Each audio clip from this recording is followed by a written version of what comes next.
O que significa inferno? E não temais os que matam o corpo e não podem matar a alma. Temei antes aquele que pode fazer perecer ao inferno a alma e o corpo. Mateus 10, 28. A palavra inferno é de origem latina e significa profundezas. Essa palavra não aparece originalmente na Bíblia, mas foi utilizada para traduzir 4 termos originais nas Escrituras, sendo eles Sheol, Hades, Geena, Tártaro e Abismo, ou Lago de Fogo. Sheol é o nome hebraico para o lugar onde os mortos vão. Também pode ser traduzido como sepultura ou profundezas. É usado principalmente no Velho Testamento. Hades, essa palavra é emprestada da mitologia grega pagã, mas quando é usada na Bíblia não significa o mesmo. É apenas a palavra mais próxima na língua grega para traduzir Sheol. Geena é o nome usado para o lugar de eterno tormento dos ímpios, que hoje chamamos de inferno. Geena era nome de uma lixeira fora de Jerusalém, onde se queimava lixo e os corpos de criminosos. Como era um lugar horrível,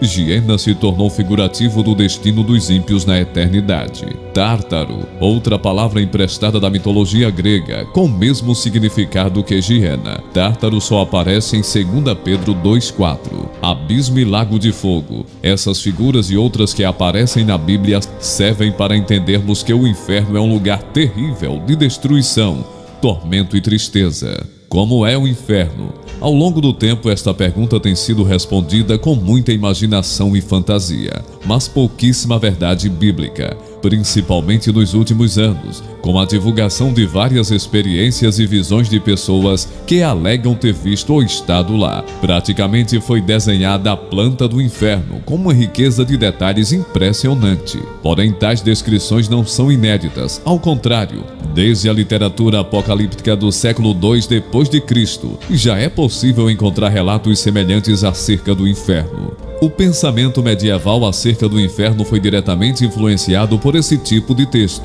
ficando explícito tanto na literatura como nas obras de arte.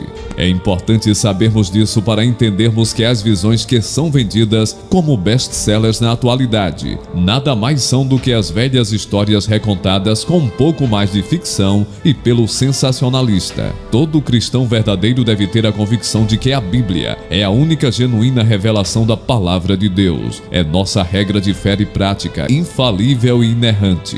A Bíblia descreve o inferno como sendo um lugar onde o fogo nunca se apagará, Mateus 3,12. Um lugar de choro e ranger de dentes, Mateus 24,51. O lugar preparado para o diabo e seus anjos, Mateus 25,41. Um lugar onde o verme que atormenta o ímpio nunca morre, Marcos 9,48. O lugar da destruição eterna, 2 Timóteo 1,9. O lugar das mais densas trevas, Judas 1,13. Um lugar onde há tormento com fogo e enxofre, e a fumaça desse tormento sobe pelos séculos dos séculos, Apocalipse 14, 9 a 11. Um lugar onde o castigo é constante, não cessando nem de dia nem de noite, Apocalipse 20, 10. Podemos dizer que o inferno é real. É um lugar de terrível lamento, de castigo e destruição eterna para os ímpios, Satanás e seus anjos. O diabo governa o inferno? Uma das crenças mais populares acerca do inferno é a de que Satanás é o rei governante do inferno. Lá ele manda e desmanda, domina e atormenta as almas perdidas, enquanto se diverte com o sofrimento delas. Todavia, o ensino bíblico é exatamente o contrário. Satanás com seus anjos não governa o inferno. Na verdade, ele próprio será sentenciado ao tormento eterno no lago de fogo. Apocalipse 20, 10. O inferno não é um lugar que foi criado para servir de império para o diabo. Ao contrário, ele foi criado para servir como lugar de castigo para ele e seus agentes. Mateus 25, 41. No inferno, Satanás não poderá atormentar ninguém, muito menos ser o governador do lugar, pois ele mesmo estará experimentando um terrível castigo. Deus está presente no inferno? Talvez depois do tópico acima tenha ficado uma dúvida. Se o diabo não governa o inferno, quem é que governa? Bem, a resposta para isso, por mais que seja chocante para alguns, é uma só: Deus. Algumas pessoas entendem erroneamente que o inferno é um lugar onde Deus está ausente, mas não é isso que a Bíblia ensina. Primeiro devemos enfatizar que Deus é onipresente, ou seja, está presente em todos os lugares. Salmos 139, 7 a 12. A questão é que nem sempre a presença de Deus em todos os lugares é uma presença de amor. O céu é um lugar maravilhoso porque Deus está lá em todo o seu amor. O inferno é um lugar terrível porque Deus está lá em toda a sua ira. Sim, Deus está presente no inferno e o governa com toda a sua ira. Hebreus 10:31, 12:29, Apocalipse 6:16. O que é o inferno na Bíblia? O inferno é um lugar de intenso sofrimento que, segundo a Bíblia, serve de habitação para todos aqueles que foram condenados ao castigo eterno. A Bíblia se refere ao inferno tanto em seu estado atual, onde os ímpios já estão sob tormento, enquanto aguardam a ressurreição de seus corpos, como em seu estado final, também chamado de lago de fogo, onde os ímpios, justamente com o diabo e seus anjos, serão eternamente castigados após o julgamento final. Existem realmente muitas referências bíblicas que apontam para o inferno como um lugar real, onde os ímpios e os anjos caídos serão atormentados. Apesar da doutrina acerca do inferno não parecer tão detalhada nos livros do Antigo Testamento como aparece no Novo, há muitos textos que apontam para esse lugar. Um dos exemplos que podemos utilizar é a passagem de Salmos 73, 17 a 19, onde Asaf, num questionamento sobre o sofrimento dos justos e a prosperidade dos ímpios, entende o quão terrível é o destino do ímpio quando morre, pois eles caem em ruína, são destruídos de repente, completamente tomados de pavor. Aqui podemos entender que o sofrimento do ímpio está sendo escrito desde o estado intermediário onde ele aguarda o juízo final, até sua condenação definitiva no lago de fogo. Já no Novo Testamento encontramos várias passagens bíblicas que falam explicitamente sobre a realidade do inferno. Mateus 5:28, 8:12, 24:51, Lucas 16:23, Judas 1:13, Apocalipse 20:10 e outras. Nas passagens citadas acima podemos notar que na maioria delas é o próprio Jesus quem está ensinando. Portanto, negar a existência do inferno consiste em negar o ensino do próprio Senhor. Podemos notar que os apóstolos também ensinaram acerca do inferno, com destaque ao apóstolo João, que descreveu detalhes importantes no livro do Apocalipse. Como é o castigo no inferno? Muitas vezes os símbolos são utilizados na Bíblia para descreverem algo incompreensível à nossa capacidade humana. Porém, apesar da linguagem ser simbólica, a realidade do inferno será ainda mais terrível do que os símbolos a descrevem. Um exemplo disso é a própria expressão de Jesus ao dizer que no inferno o seu verme não morre e o fogo não se apaga. Marcos 9:48. Essa é uma clara referência ao vale de Hinnom, servindo como figura do tormento no inferno. Como já dissemos, nesse vale eram queimados os entulhos de Jerusalém e sempre havia restos de animais que eram jogados ali para se decomporem. Assim, o verme não morria e o fogo não se apagava. Embora a Bíblia não descreva os detalhes da punição dos ímpios de acordo com seus pecados, ela nos descreve de forma geral como será essa punição.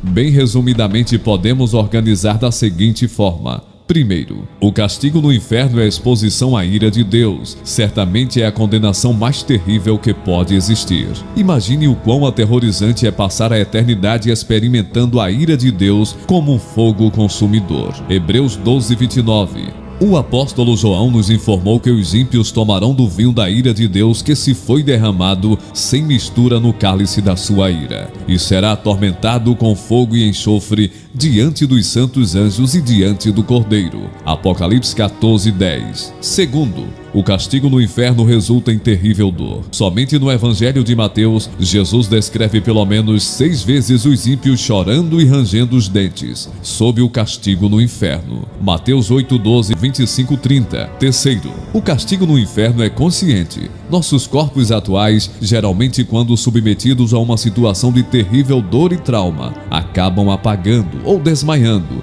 Porém, isso não ocorre no inferno. Durante o estado intermediário, isto é, o período em que os mortos aguardam a ressurreição de seus corpos para o dia do juízo. Os ímpios são afligidos terrivelmente em suas almas, estando eles conscientes. Isso é um ensino claro na parábola do rico e Lázaro. Lucas 16, 19 a 31. Depois de terem seus corpos ressuscitados, os mesmos ímpios serão condenados ao inferno em seu estado final, onde sofrerão, tanto em seus corpos como em suas almas, o castigo pelos pecados. Apocalipse 20, 11 a 15. Quarto, o castigo no inferno reflete a separação. O apóstolo Paulo, escrevendo aos Tessalonicenses, ensinou que os ímpios ficarão em perdição eterna, banidos da face do Senhor e da glória do seu poder. 2 Timóteo 1:9. Certa vez Jesus falou que os ímpios ouvirão as seguintes palavras: apartai-vos de mim. Mateus 7:23. O castigo no inferno implica que o condenado será excluído permanentemente da presença de Deus em graça e amor.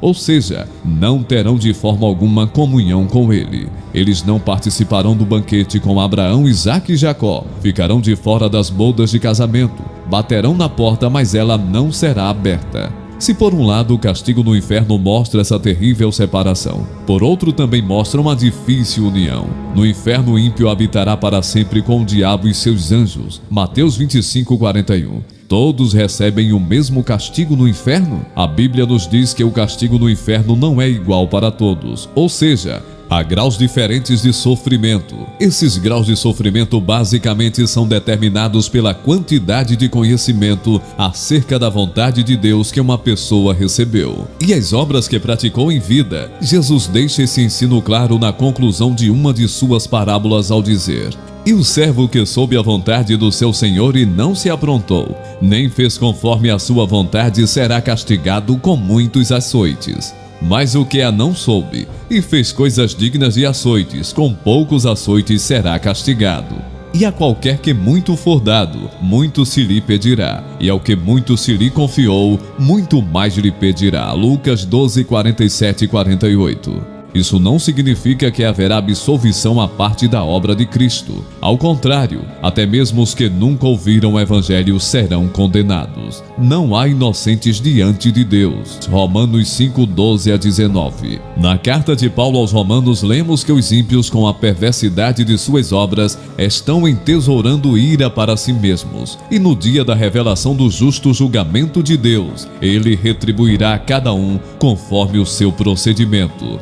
Romanos 2, 5, 6. Logo assim como os salvos, ao obedecerem a Deus, acumulam tesouros no céu, os ímpios, ao desobedecerem e rejeitarem a palavra de Deus, acumulam ira para si mesmos. O castigo no inferno é eterno? A resposta para essa pergunta demanda um texto exclusivo a ela. Não porque ela é de difícil compreensão, ao contrário, a Bíblia responde claramente. Entenderemos bem resumidamente a discussão acerca do assunto. Alguns defendem a doutrina do aniquilismo, que prega que no final o ímpio, Satanás e os demônios deixarão de existir. Eles serão punidos durante um tempo, mas depois serão definitivamente exterminados. Outros defendem a doutrina do universalismo, que consiste na ideia de que no final Deus salvará todos, até mesmo Satanás e seus anjos. Alguns universalistas negam esse ponto. Tal como no aniquilismo, no universalismo os maus serão punidos durante um tempo e depois serão salvos por Deus. Ambas as teorias, além de interpretarem de forma completamente equivocada a questão dos atributos de Deus, não encontram base bíblica alguma. A Bíblia é clara ao afirmar que a punição no inferno é eterna. Mateus 3:12, 18:8, Lucas 3:17, Apocalipse 14, 9 a 11, 20:10. Devemos entender que quando a Bíblia diz que o ímpio será destruído, essa destruição não significa aniquilação, isto é, que eles deixarão de existir. O que a Bíblia ensina é que o ímpio sofrerá uma destruição eterna, 2 Timóteo 1:9, ou seja, ele estará eternamente perdido em horror e desesperança. Não terá mais oportunidade, só lhe restará o lamento e o ranger de dentes. Para sempre será atormentado. A expressão pelo século dos séculos, no Apocalipse, literalmente significa pelas eras das eras, no sentido de que é algo infinito. Por fim, em Mateus 25:46, temos uma passagem determinante. Nela é descrito o tormento dos ímpios no inferno e a alegria dos santos no céu. A palavra original para descrever tanto a duração da bem-aventurança dos salvos como a duração do castigo dos ímpios é exatamente a mesma. Logo, se o tormento no inferno não durar para sempre, então a alegria ao lado de Deus também não durará. Se o inferno não for eterno, o novo céu e nova terra também não será. A eternidade do inferno é uma exigência da justiça de Deus. Devemos nos lembrar de que através do inferno, a glória de Deus também é manifestada. O inferno no estado intermediário e final. Quando os homens morrem, eles entram no que chamamos de estado intermediário. Esse é o estado de existência desencarnada, ou seja, a alma é separada do corpo e fica aguardando a ressurreição. Durante esse período, a alma dos salvos parte para estar com Cristo no céu, onde reina com ele e descansa das tribulações terrenas. Filipenses 1:23. Enquanto a alma dos ímpios vai para o lugar de tormento, isto é, o inferno em seu estado intermediário. Lucas 16:19-31. A grande diferença da punição no estado intermediário e no estado final é a ausência do corpo no estado intermediário e a presença do corpo no estado final.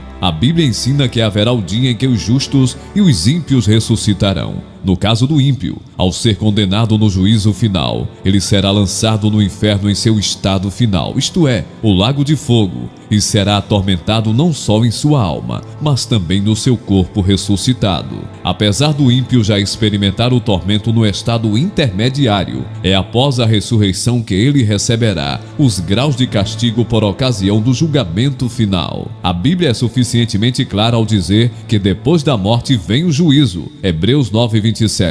A importância da doutrina sobre o inferno. A realidade sobre o inferno é raramente pregada na maioria das igrejas. Parece que existe muita relutância e pesar quando falamos sobre a punição eterna, mas não deveria ser assim. Pois apesar de ser um tema muito difícil para nós, ele é extremamente necessário. Aqui vale mais uma vez lembrar que Jesus, nosso Salvador, foi quem mais pregou acerca do inferno. Também precisamos sempre ter em mente a verdade de que Deus é justo e jamais condenaria alguém a um castigo que não merecesse. Portanto, o castigo que o homem recebe é com base na retidão da justiça de Deus. As pessoas que vão para o inferno são sentenciadas a esse destino devido às suas próprias escolhas, pois ignoraram a glória de Deus e rejeitaram a sua providência em favor do pecado do homem através da obra de Cristo na cruz. O convite da salvação é ofertado em vida. Em Apocalipse, João tem uma visão de Cristo e afirma: "E ele pôs sobre mim a sua destra, dizendo-me: não temas, eu sou o primeiro e o último, e o que vive.